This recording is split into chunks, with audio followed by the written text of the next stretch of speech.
Synthesiser Sourav, শুধু synthesiser বাদক না, খুব ভালো গুণী শিল্পী, একজন কণ্ঠশিল্পী। সৌরভ এতক্ষণ ধরে আমাদের সঙ্গ দিয়েছে। শুভ আমাদের ভাইপো, তার বাবা আমাদের অতি আপনজন, এত ভালো মানুষ, তারই সন্তান, সঙ্গীত পরিবারের ছেলে শুভ।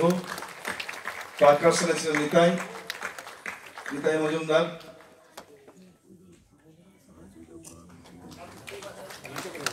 তবলায় জ্যোতিষ মধ্য, চলে এসো।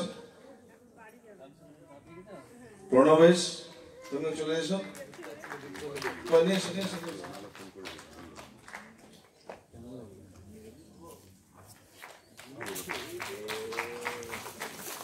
এবং গীতলেখার তবলার শিক্ষক তথাগত, তাকে কি বিশেষিত করবো জানি না, আমাদের এত প্রিয় এত আপন ভাই, ওকে কোনো বিশেষণ দিয়ে আমরা লজ্জায় ফেলতে চাই না, বেশি লজ্জা পেয়ে যাবে আর কি। যাই হোক, আমি সৌমির হাতে এখন মাইকটা তুলে দিতে চাই। ও আচ্ছা।